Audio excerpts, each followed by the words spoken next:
Okay, so you might remember last month that we took a good long look at the iPhone 12 and 12 Pro, but the iPhone 12 family is a little bigger than that. So welcome to the absolutely minute iPhone 12 mini and the colossal iPhone 12 Pro Max, the two extreme ends of it. This is the mini unboxing in case you're interested. You get the same stuff inside as with the iPhone 12, so charging cable and insert. The phone is adorable. It's literally like the iPhone 12 had a baby. But I want to focus on the Pro Max for three reasons. One, I'm just generally someone who likes big phones with big batteries. Two, my main phone for the last 6 months has been the 11 Pro Max, so this is the natural successor. And three, because for this year in particular, the Pro Max is not just a big version of the Pro, like it has been in the past. This is a phone that can do more. This is more like the iPhone 12 Ultra. So I was properly excited for this. Literally the moment it dropped through my door, I grabbed it, legged it upstairs, fumbled around with my camera, whacked my lights on, and just dived straight in. I think within 40 minutes of this entering the premises, I'd completely switched over to it. Because it's always exciting testing new phones. I completely love my job, but it's especially exciting when you know that it's a phone you're going to be using as your main phone. So anyways, as you'd expect, it's a wider and taller box than the normal 12 Pro. Actually, very slightly thicker too. Being a Pro phone, you get the Pro black packaging, and the colour accents will match whatever colour option you're getting. So in my case, gold. And I gotta say, the gold here, on the rims and surrounding the cameras, is spot on, I love it. But the actual gold on the back plate itself, I kind of wish I had a bit more life to it. In a lot of lighting conditions, I would almost struggle to call that gold. And that's kind of it, there's nothing inside that you don't already get with the normal 12 Pro. However, the more I've used this phone, the more I'm convinced that this is the one to get. The Pro Max is so much more of a better phone than the Pro that it never really makes sense to get the Pro.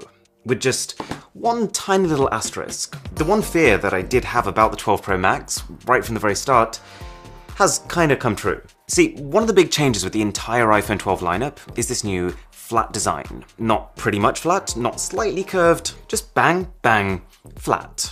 And it's not lost on me. You know, every time I take out the iPhone 12, even a month on, I still think to myself, yeah, that's a pretty suave looking phone. But at the same time, it is kind of confusing. Because if you look around, you'll notice that generally speaking, tech is moving towards curvature, towards adapting to the human form, and just feeling really organically woven into our lives. You'll notice how phones now are softer and smoother, how earphones are now built around the actual shapes of our ears, how cars are more streamlined and comfortable. The iPhone 12 design kind of feels at odds with that. And to be honest, it's not a big deal on the smaller iPhone 12. But it's just that the iPhone 12 Pro Max is a combination of sharp design, the dense stainless steel rim that the Pro phones get, and the fact that it's not a small phone. In fact, this thing has the largest physical footprint of any iPhone ever, thanks to an even larger 6.7-inch display versus last year's 6.5. And the buttons are also higher up, so there might be a bit of extra hand shuffling involved every now and again. It is a bit slimmer than last year, but yeah, I mean, there has never been an iPhone whose presence is more felt. Okay, here's the important thing though. The iPhone 12 Pro Max is worth it. So normally when Apple releases iPhones, you might know this, they tend to just release the entire lineup at once. This year they didn't do that. They released the first two phones in October, the second phone's just now. And from a business perspective, I think it's a really smart idea. It gives Apple time to make sure they have enough stock of each, but also it gives them two separate waves of coverage, so that each one of these four phones gets its own time in the spotlight. But what it's meant for me is that I've been using a phone that I probably wouldn't have otherwise picked. I would have just gone for the big one, but instead, I've been using the small one. And having had that time to properly use this before switching to the iPhone 12 Pro Max has made me realize that there's an absolutely enormous difference between the two. Don't get me wrong, I've been sort of happy on the 12 Pro. I'm getting 5G signal in places I wasn't expecting to. It's so fast, but in the end it is a small phone with a small battery. And when you factor in the extra drain that comes from having 5G on it, it doesn't last nearly as long as the iPhone I'd come from. And yes, the cameras are an improvement, but not what I'd call next generation, just a whole load of small refinements. So, thankfully, the iPhone 12 Pro Max is the upgrade that I wanted. I've got a full battery comparison coming very soon, so a sub for that would be absolutely grand, but importantly, it lasts long enough. It's enough that I can use my 5G, I can enjoy videos on a big screen all day, and not have that voice in the back of my head telling me, Aaron, don't forget the power bank. Yes, there is a larger display here to power, but the battery is proportionally even larger. And because the screen is larger, while the bezels have remained about the same size, it's a more visually impressive phone, as in the screen to body ratio is higher. You've got a speaker system that sounds a little louder and fuller, thanks to just having more room to be able to push sound out of. It's kind of weird that Apple didn't mention this. And finally, we have a camera system that does feel next generation. Like, for me, the iPhone 12 Pro Max camera is a bigger jump over the iPhone 12 Pro camera than the 12 Pro is over last year's iPhones. Or in other words, the difference in camera quality within the 12 generation is bigger than the difference between the 12 and the 11 generation. You've got more zoom, 2.5 times optical zoom, instead of the 2 times you get on every other Pro iPhone. Although, the difference that this makes, I've got to say, is subtle. It basically means that you can get to about 12 times zoom with the same quality as you used to be able to get to 10 times with. We've also got sensor shift stabilization, otherwise known as in-body stabilization. So usually the way it works with cameras is that the lens has the ability to move slightly, to kind of counteract the shake of your hands. This takes that a step further and moves the camera sensor itself. Although, it is kind of a weird feature to have on a phone, because the main benefit of this on cameras is that it allows you to swap lenses freely and still keep your stabilization. But obviously being a phone, you're not going to be swapping lenses very often. So it leads to 3 perks, but they're all quite subtle. One is just the fact that it kind of helps to counteract the fact that there is a bigger, heavier sensor on this phone than all other iPhones. 2, it's slightly better at also adjusting for jittering. So if you were filming while sitting in a car, for example, that gentle rumbling motion seems to be a bit less noticeable here.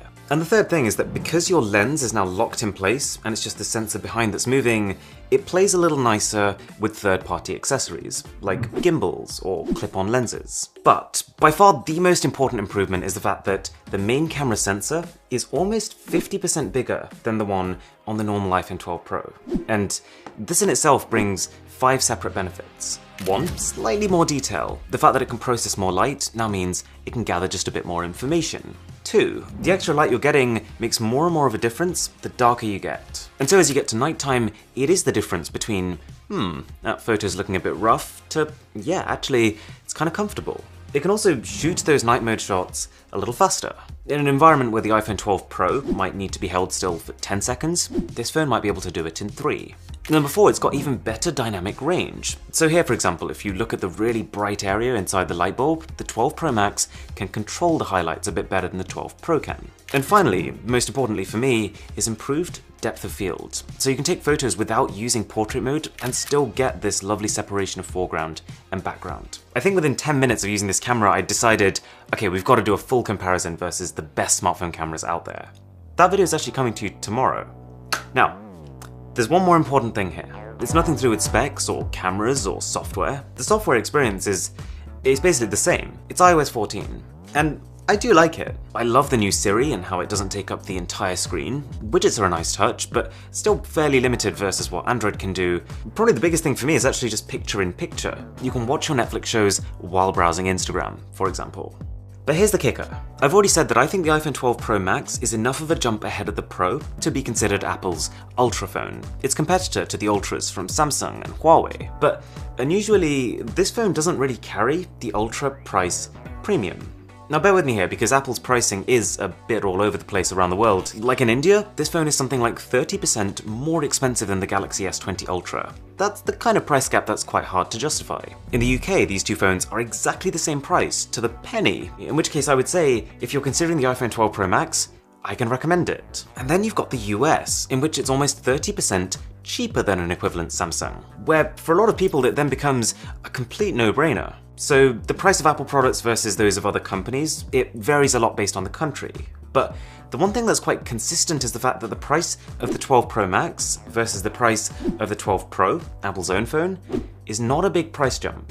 If you look at Samsung or Huawei, their Ultra flagships are both something like $300 to $400 more than their baseline flagships. The gap between the iPhones is $100. Now that doesn't necessarily mean the 12 Pro Max is amazing value versus Samsung, but what it does mean is that if you find yourself considering the 12 Pro, I think it would be wise to either save a bit and go for the normal 12 with very little compromise, or just go all in and get the Pro Max. You get a bigger, higher resolution display, you get better audio, you get better battery life in a generation that, let's face it, kind of kinda needs it thanks to the introduction of 5G, and you get more of a camera improvement than Apple often makes between generations. So if you were wondering, this is why I never made a full review of the smaller Pro. Literally the moment I saw the Pro Max get announced, and the fact that it was only $100 more, I kind of already suspected I was gonna come to this conclusion anyway. So I just decided to wait until I had the Pro Max so I could be sure.